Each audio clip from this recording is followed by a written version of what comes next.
রাতে ভাত করছি, এদিকে দাদাকে বলেছিলাম আজকে বাড়িতে কিছু নেই, আর দাদা কতটা মাছ এনেছে দেখুন, আর আমি বাইরে বসে বসে ভাত করছি।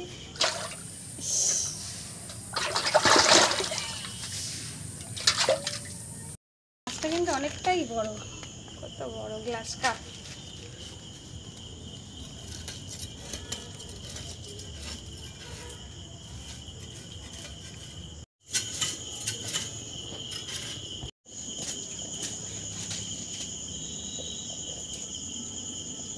মাথাটাকে ভালো করে দিই।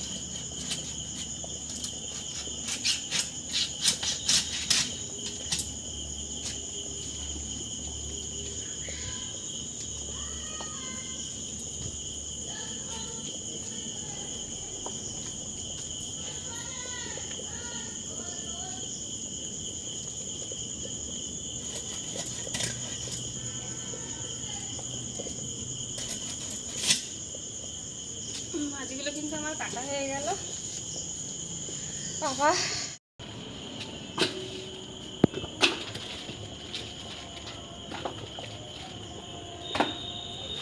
আমি এগুলো ধুয়ে নেবো, একটা বাচ্চাও নেব।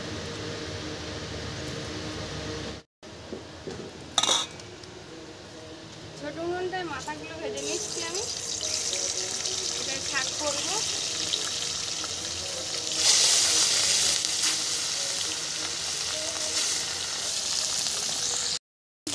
মাছ দুই উনুনে রাতে বসালাম, এদিকে হনুমানও কতগুলো এসেছে আমাদের বাড়ি।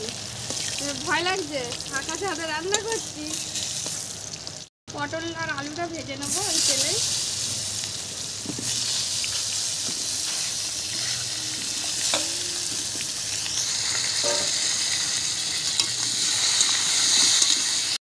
আলু আর পটলটা কিন্তু একদম লাল করে আমার ভেজে নেওয়া হয়ে গেছে। ওর মধ্যেই দিয়ে দেবো কাঁচা লঙ্কা, আদা জিরে বাটা,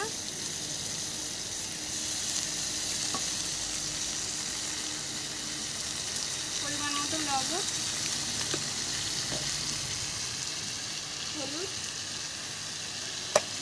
আর একটু ব্ল্যাক কালার চিনি। এবার কিন্তু এটা আমি ভালো করে আবারও একটু কষে নেবো।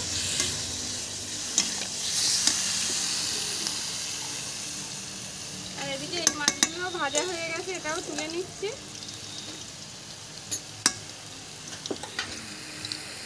ওই তেলের মধ্যে দিয়ে দেবো শুকনো লঙ্কা, রসুন, ভেজে নেবো।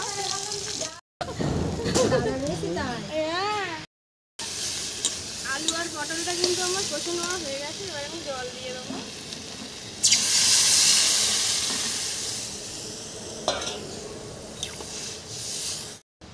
এদিকে লঙ্কা রসুনটা কিন্তু লাল হয়ে গেছে, পেঁয়াজ আর কাঁচা লঙ্কাটা দিয়ে দিলাম।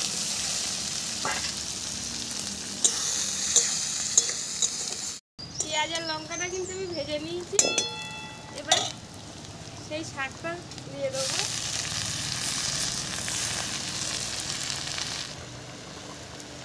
দিয়ে দেবো একটু লবণ,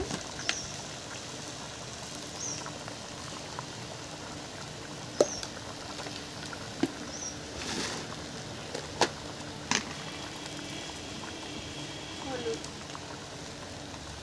একটু চাপা দিয়ে রাখি এইভাবে, তাহলে কমে আসুক।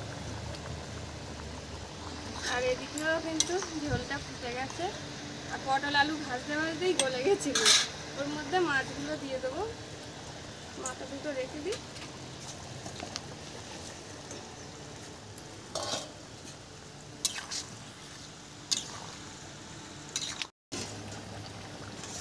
আগের ঢাকাটা কিন্তু একটু খুলে নিলাম, শাকটা কিন্তু অনেকটাই কমে এসেছে।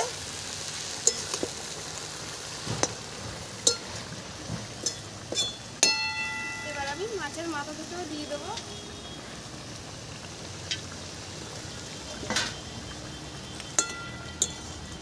বাবা হনুমানগুলো দেখো বাচ্চা নিয়ে, বাবা বাবু আমি রান্না। ওদিকে হনুমান এসেছে, আমি তাড়াহুড়ো করে এই তরকারিটা নামিয়ে নিই।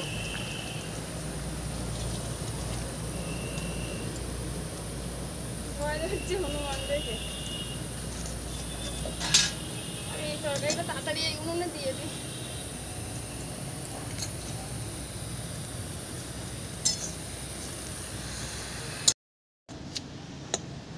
শাকটা কিন্তু আমার হয়ে গেছে, আর ওইদিকে ভাত হচ্ছে।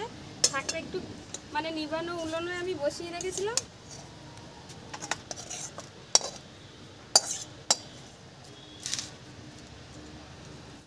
রান্নাগুলো নিয়ে একদম কিন্তু খেতে চলে এসছে। আর এই যে শাক ভাজাটাও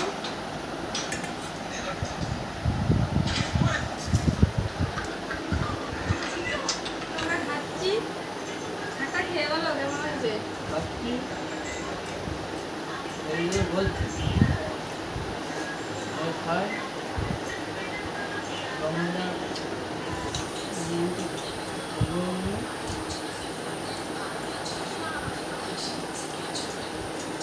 এটা পটল।